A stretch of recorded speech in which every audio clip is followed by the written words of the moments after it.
தெலுங்கு நடிகர் நாகார்ஜுனா அமலா தம்பதியருக்கு நாக சைத்தன்யா அகில் என்று 2 மகன்கள். இவர்கள் இருவருமே தெலுங்கில் கதாநாயகர்களாக நடிக்கிறார்கள். அகிலுக்கும் ஐதராபாத்தில் தொழில் அதிபராக இருக்கும் GVK ரெட்டியின் பேத்தி ஃபேஷன் டிசைனருமான ஸ்ரேயா பூபலுக்கும் காதல் மலர்ந்தது. இந்த காதலை இரு வீட்டு பெற்றோர்களும் ஏற்றுக்கொண்டு திருமண நிச்சயதார்த்தத்தையும் முடித்தார்கள். இத்தாலியில் திருமணத்தை நடத்த முடிவு செய்து உறவினர்கள் மற்றும் நண்பர்கள் 700 பேரை அழைத்து செல்வதற்காக விமான டிக்கெட்டுகள், இத்தாலியில் நட்சத்திர ஓட்டலில் அறைகள் போன்றவற்றை முன்பதிவு செய்தனர்.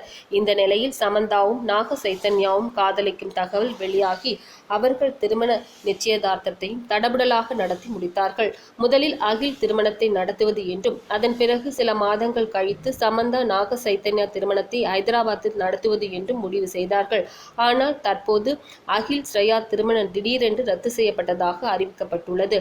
இந்த தகவலை விருந்தினர்களிடம் போனில் தெரிவித்து இத்தாலி பயணத்துக்கு தயாராக வேண்டாம் என்று கூறி வருகிறார்கள்.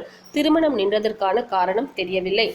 டிசம்பர் 9ஆம் தேதி திருமணம் நிச்சயிக்கப்பட்ட நிலையில் அகில் ஸ்ரேயா திருமணம் திடீரென்று நிறுத்தப்பட்டதற்கான காரணம் டைம்ஸ் ஆஃப் இந்தியா நிருபர் வாயிலாக தெரிய வந்துள்ளது. சமீபத்தில் ஹைதராபாத் விமான நிலையத்தில் அகில் மற்றும் ஸ்ரேயா இருவருக்கும் இடையே பெரும் வாக்குவாதம் ஏற்பட்டதாக தெரிகிறது. கிட்டத்தட்ட 2-3 வருடங்களாக சிறு சிறு வாதங்களுடன் தொடர்ந்த அவர்களது காதல் இன்று ஒரு முடிவுக்கு வந்துள்ளது. தற்போது அகில் தனக்கு இன்னும் திருமண வயது எட்டவில்லை என்றும் தான் விக்ரம் குமாரின் அடுத்த படத்தில் கவனம் செலுத்த உள்ளதாகவும் தெரிவித்துள்ளார்.